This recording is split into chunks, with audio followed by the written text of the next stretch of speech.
மூடு தொலைபேசி வாயிலாக இணைந்திருக்கிறார் மூத்த பத்திரிகையாளர் திரு தராசியாம் அவர்கள். சார் வணக்கம். பாஜக மாநில தலைவர் தேர்தலுக்கான விதிமுறைகள் அறிவிக்கப்பட்டிருக்கிறது. ஏற்கனவே இந்த ரேஸ்ல இருந்தவர்களுக்கான வாய்ப்பு குறைவு, அந்த பட்டியலினுடைய எண்ணிக்கை குறைந்திருக்கிறது. எப்படி புரிஞ்சுக்கணும்? இல்ல, திரு கோலாகல சீனிவாஸ் சொல்வது அநேகமா சரிதான். ஆக்டிவ் மெம்பர்ஷிப்ங்கிறது முதல்ல இருந்தே இருக்குங்க. நான் இந்த 2009 காலகட்டத்துல பிஜேபிக்கு வெப்பும் ஒரே நாடும் பண்ணி கொடுத்துட்டு இருக்கும்போது கமலாலயத்துல அந்த ஒரு 2 அறை இருந்துச்சு எனக்கு.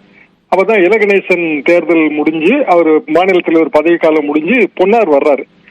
அப்போ ஆக்டிவ் மெம்பர் அது ரொம்ப வலியுறுத்துறாங்க. 3 வருஷம் 9 வருஷம் 3 பருவம்னா ஆக மொத்தம் 10 வருஷம்னு ஒரு கணக்கு இருந்துச்சு.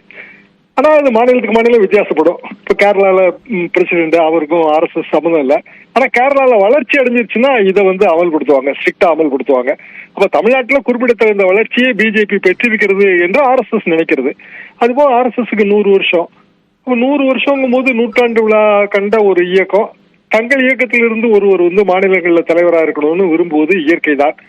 அந்த வகையில தமிழ்நாட்டுல SR சேகர் கூட வாய்ப்பு இருக்கு. தமிழ்நாடு பிஜேபியிலேயே சீனியர் மோஸ்ட் SR சேகர் தான்.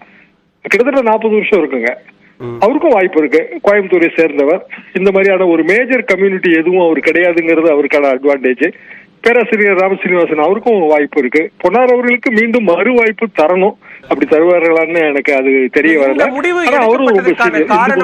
நம்ம எதை பார்க்கணும்? ஏன் நேரடியாக தலைவர் நியமனம் செய்யப்படலாம், நயினார் நாகேந்திரனோ அல்லது மற்றொருவர் தலைவராக தேர்ந்தெடுக்கப்படலாம் அப்படிங்கிறதுக்கான சூழல் இருந்த நிலையில இப்படி ஒரு விதிமுறைகளின் அடிப்படையில் விருப்ப மனுக்களை பெற்று தேர்தல் நடத்தி அதன் மூலமாக தலைவரை தேர்ந்தெடுக்க வேண்டிய ஒரு நெருக்கடி, நிர்பந்தம் அல்லது என்னன்னு அதை புரிஞ்சுக்க வேண்டியிருக்கு.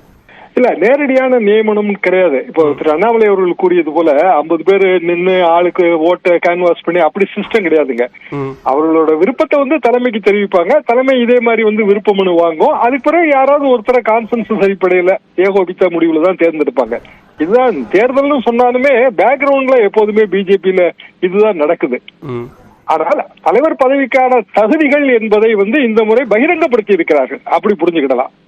இதுவரைக்கும் இப்படியான ஒரு பிரஸ் நோட் போட்டு பகிரங்கப்படுத்தியது கிடையாது. ஆனா உள்வட்டாரங்கள எல்லாருக்குமே இது தெரியும். அப்ப பகிரங்கப்படுத்துவதன் மூலமாக இன்னருக்கு வாய்ப்பு இல்லை என்பதை மறைமுகமாக உணர்த்துகிறார்கள். அப்படி வாய்ப்பு இல்லாதவர்கள் என்பவர்கள் யாருக்கெல்லாம் இந்த தகுதிகள் இல்லையோ அவர்கள் எல்லாம். இப்ப ஏன் அண்ணாமலைக்கு முதல்ல இந்த வாய்ப்பு தந்தாங்க? அப்போ பிஜேபி வளரல. அதனால இப்ப கேரளால எப்படி நம்ம வாய்ப்பு இன்னொருத்தர் கொடுத்திருக்கோமோ அப்படி புதியவருக்கு கொடுத்தோம்.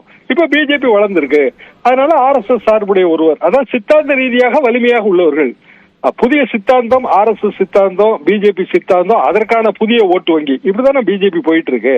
அப்ப திராவிட சித்தாந்தத்துக்கு நேர் எதிராக இன்னொரு சித்தாந்தத்தை நிலை நிறுத்தி அதற்கான ஓட்டு வங்கி ஆரம்ப கட்டத்தில் திரு அண்ணாமலை அவர்கள் வளர்த்து வைத்திருக்கிறார்கள் என்றால் அதற்கு பிறகு வருகிற புதிய தலைவர் அதே சித்தாந்தத்தில் ஊறி வளர்ந்து வந்தால் தானே அந்த ஓட்டு வங்கியை உயர்த்த முடியும். அப்படியான ஒரு சித்தாந்த பார்வை தான் இது. நன்றி திரு ஷாம். இணைப்பில் உங்களுடைய கருத்துக்களை பகிர்ந்து கொண்டமைக்கு நன்றி. நம்மோடு